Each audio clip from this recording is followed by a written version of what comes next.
Hey guys, welcome to the study with Mayank.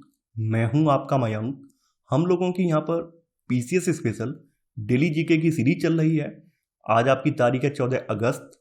आज के video में हम लोग पर्यावरण एवं पारिस्थितिकी से संबंधित प्रश्नों को देखेंगे। तो चलिए स्टार्ट करते हैं आज का वीडियो। देखते हैं मैं क्या क्या डिस्कस करना है यहाँ पर।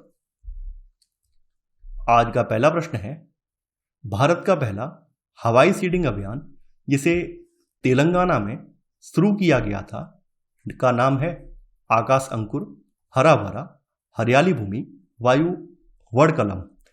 हाल ही में सीड कॉप्टर ड्रोन का उपयोग करते हुए तेलंगाना से भारत का पहला हवाई सीडिंग अभियान शुरू किया गया था और इस अभियान को हरा भरा नाम दिया गया है। ठीक है, यहां पर इसमें जो ड्रोन उपयोग किया गया है उसका नाम है सीड कॉप्टर। तो देखिए, इस अभियान का विचार देश में 2030 तक ड्रोन का उपयोग करते हुए 1 अरब पेड़ लगाकर, यानी इसमें कितने पेड़ लगाने हैं 2030 तक 1 अरब पेड़ लगाकर पर्यावरण में वृद्धि करना है। और उपयोग किसका किया जाएगा? ड्रोन का उपयोग किया जाएगा पेड़ लगाने में। तो यहां पर आपका सही आंसर है पहले का बी वाला, यानी इसका नाम हरा भरा है। दूसरा प्रश्न है आपका, हाल ही में निम्नलिखित में से किस भारतीय राज्य में जल प्रबंधन के लिए हेलीबॉर्न सर्वेक्षण तकनीक शुरू की गई है? उत्तर प्रदेश, तमिलनाडु, हिमाचल प्रदेश, राजस्थान। हाल ही में जल शक्ति मंत्रालय ने राजस्थान के शुष्क क्षेत्रों में जल प्रबंधन के लिए हेलीबॉर्न सर्वेक्षण तकनीकी शुरू की है। हेलीबॉर्न भूभौतिकीय मानचित्रण तकनीक जमीन के नीचे 500 मीटर की गहराई तक उपसतह की एक उच्च रिजोल्यूशन वाली 3D छवि प्रदान करती है। तो यहां पर आपका सही आंसर है दूसरे का डी वाला। तीसरा प्रश्न है आपका, हाल ही में निम्नलिखित में से किसे भारत में 53वें टाइगर रिजर्व के रूप में नामित किया गया था? रामगढ़ विषधारी वन्यजीव अभयारण्य, गुरु घासीदास राष्ट्रीय उद्यान, श्री विल्लीपुत्तूर और मेघमलाई अभयारण्य, कमलांग टाइगर रिजर्व। ठीक है, हाल ही में राष्ट्रीय बाघ संरक्षण प्राधिकरण ने गुरु घासीदास राष्ट्रीय उद्यान और तमोर पिंगला वन्यजीव अभयारण्य के संयुक्त क्षेत्रों को टाइगर रिजर्व के रूप में नामित किया है और यह भारत का 53वां टाइगर रिजर्व होगा, यानी कि यह भारत का 53वां टाइगर रिजर्व होगा। ये जो टाइगर रिजर्व है ये मध्य प्रदेश और झारखंड की सीमा से लगे छत्तीसगढ़ के उत्तरी भाग में स्थित है, यानी कि ये छत्तीसगढ़ में, सीजी में, छत्तीसगढ़ में है। वहीं रामगढ़ विषधारी वन्यजीव अभयारण्य की बात करें तो ये राजस्थान में पड़ता है और ये 52वां टाइगर रिजर्व है, यानी भारत का 52वां टाइगर रिजर्व है। श्री विल्लीपुत्तूर और मेघमलाई अभयारण्य जो है ये तमिलनाडु में पड़ता है और ये भारत का 51वां टाइगर रिजर्व है। कमलांग टाइगर रिजर्व जो है ये अरुणाचल में पड़ता है, यानी कि ये अरुणाचल प्रदेश में पड़ता है और ये भारत का 50वां टाइगर रिजर्व है।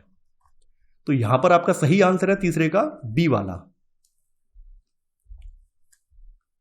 चौथा प्रश्न है आपका, state of climate services report 2021 के संदर्भ में निम्नलिखित कथन या कथनों में से कौन सा या कौन से कथन सही नहीं है, ये आपको बताना है। यह स्थलीय जल संग्रहण पर केंद्रित है।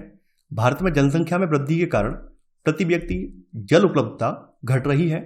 अंटार्कटिका और ग्रीनलैंड में सबसे बड़ा स्थलीय जल नुकसान हुआ है। इस रिपोर्ट को UNFCCC द्वारा जारी किया गया है। देखिए, हाल ही में विश्व मौसम विज्ञान संगठन यानी कि वर्ल्ड मीटियोलॉजिकल ऑर्गेनाइजेशन ने state of climate services report 2021 जारी की है। तो यहां पर आपका डी वाला तो गलत हो जाएगा। और देखिए, ये रिपोर्ट जो है स्थलीय जल संग्रहण पर केंद्रित है, तो यहां पर आपका ए वाला बिल्कुल सही है। भारत में जनसंख्या में वृद्धि के कारण प्रति व्यक्ति जल उपलब्धता घट रही है।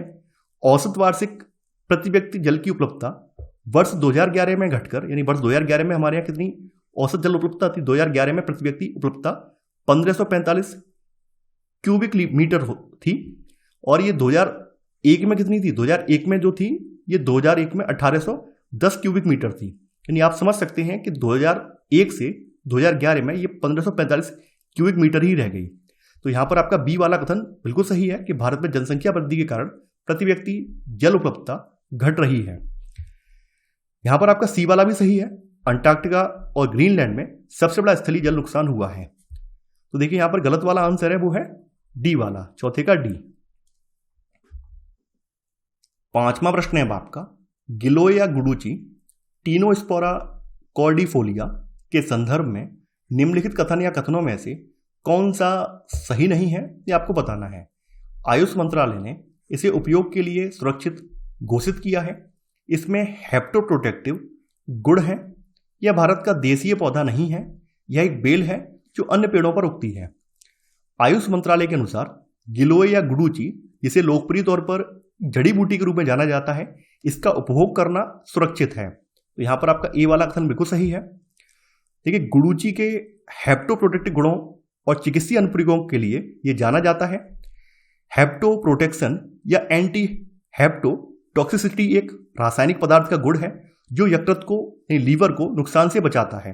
तो इसमें हेप्टोप्रोटेक्टिव गुण है, तो आपका बी वाला भी सही है।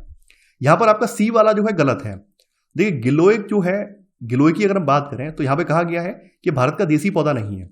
देखिए भारत का देसी पौधा है, लेकिन ये चीन और ऑस्ट्रेलिया और अफ्रीका के उष्णकटिबंधीय क्षेत्रों में भी ये पाया जाता है। तो यहां पर आपका सी वाला कथन गलत हो जाएगा।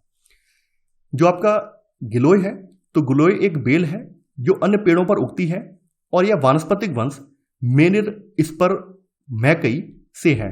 तो यहां पर आपका सही आंसर होगा जो है पांचवें का सी वाला, यानी ये भारत का देसी पौधा है, जबकि यहां लिखा हुआ ये देसी पौधा नहीं है।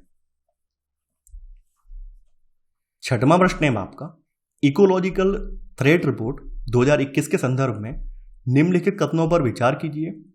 आपसे पूछा गया है कौन सा कथन यहां पर सही है। इसे अर्थशास्त्र और शांति संस्थान द्वारा जारी किया जाता है। दक्षिण एशिया उन क्षेत्रों में से एक है जो पारिस्थितिक खतरों के लिए सबसे अधिक संवेदनशील है। देखिए हाल ही में एक अंतर्राष्ट्रीय अर्थशास्त्र और शांति संस्थान यानी आईईपी थिंक टैंक ने इकोलॉजिकल थ्रेट रिपोर्ट 2021 जारी की, जिसका शीर्षक पारिस्थितिक खतरा, लचीलापन और शांति को समझना है। तो यहां पर पहला वाला कथन बिल्कुल सही है, इसे अर्थशास्त्र और शांति संस्थान द्वारा जारी किया जाता है। सेकंड वाला कथन जो है यह भी यहां पर सही है। देखिए यहां पर 30 देशों में लगभग 1.26 बिलियन लोग अत्यधिक पारिस्थितिक जोखिम और निम्न स्तर के लचीलेपन से पीड़ित हैं, और सबसे असुरक्षित देश जो हैं वो मध्य पूर्व और उत्तरी अफ्रीका, उप सहारा अफ्रीका और दक्षिण एशिया में ये जो है समूहबद्ध हैं। तो यहां पर आपका सेकंड वाला कथन ये भी सही है। दक्षिण एशिया उन क्षेत्रों में से एक है जो पारिस्थितिक खतरों के लिए सबसे अधिक संवेदनशील है। तो यहां पर आपका एक और दो दोनों ही सही है। तो आपका सही आंसर होगा यहां पर छठवें का सी वाला, यानी एक और दो दोनों। सातवां प्रश्न है आपका, कुनमिंग घोषणा जो हाल ही में चर्चा में थी किससे संबंधित है। जलवायु परिवर्तन, जैव विविधता, प्रवासन, तस्करी। देखिए चीन में जैव विविधता पर संयुक्त राष्ट्र अभिसमय के पक्षकारों का जो 15वां सम्मेलन हुआ था, जिसमें 100 से अधिक देशों ने पार्टिसिपेट किया था, तो इसी में कुनमिंग घोषणा को अपनाया गया था। इस घोषणा को अपनाने से एक नए वैश्विक जैव विविधता समझौते के लिए गति पैदा होगी। घोषणा में 30x30 यानी इस घोषणा के अंतर्गत 30x30 लक्ष्य का संदर्भ दिया गया है, जो कि COP15 में एक प्रमुख प्रस्ताव है जो 2030 तक पृथ्वी की भूमि और महासागरों को संरक्षित स्थिति का 30% वहन करेगा। तो ये किससे संबंधित है, ये जैव विविधता से संबंधित है। तो यहां पर आपका सही आंसर है सातवें का बी वाला। आठवां प्रश्न है आपका, परम्बिकुलम टाइगर रिजर्व कहां स्थित है। तमिलनाडु, कर्नाटक, नागालैंड, केरल। देखिए परम्बिकुलम टाइगर रिजर्व केरल के पलक्कड़ जिले में अवस्थित एक संरक्षित क्षेत्र है, और इसकी स्थापना जो थी 1973 में इसकी स्थापना की गई थी। हाल ही में परम्बिकुलम टाइगर कंजर्वेशन फाउंडेशन को बाघों के संरक्षण और जैव विविधता के समर्थन में उनके प्रयासों के लिए अर्थ गार्डियन अवार्ड प्रदान किया गया है। इसी वजह से चर्चा में रहा है। तो यहां पर आपका सही आंसर है आठवें का डी वाला। नौवां प्रश्न है आपका, हाल ही में बहलर कछुआ संरक्षण पुरस्कार किसे दिया गया था? शैलेंद्र सिंह, अरुणिमा सिंह, भीमा, जायरो मोरा। हाल ही में भारतीय जीव विज्ञानी शैलेंद्र सिंह को 3 गंभीर रूप से लुप्तप्राय कछुए की प्रजातियों को उनके विलुप्त होने की स्थिति से बाहर लाने हेतु बेहलर कछुआ संरक्षण पुरस्कार से इन्हें सम्मानित किया गया है। देखिए, ये जो पुरस्कार है बेहलर कछुआ संरक्षण पुरस्कार, इसको सन 2006 में स्थापित किया गया था और इसे कछुआ संरक्षण के नोबेल पुरस्कार के रूप में भी जाना जाता है। तो यहां पर हमारा सही आंसर है 9 में का ए वाला। 10वां प्रश्न है आपका, IUCN वर्ल्ड कंजर्वेशन कांग्रेस 2020 का आयोजन कहां किया गया? Canada, Brazil, New Zealand, France. देखिए, विश्व का सबसे बड़ा, सबसे समावेशी पर्यावरण निर्णयन forum IUCN world conservation congress 2020 France के मार्सिले में आयोजित किया गया था। नहीं, फ्रांस के मार्सिले में से आयोजित किया गया। फ्रांस का जो मार्सिले शहर है वहां पर इसे आयोजित किया गया था। तो यहां पर आपका सही आंसर है 10वें का डी वाला। तो ये था हमारा आज का वीडियो। आई होप आपको आज का वीडियो पसंद आया होगा। आप लोग इस वीडियो को लाइक और शेयर करना बिल्कुल ना भूलें। तो चलिए, आज के लिए बस इतना ही।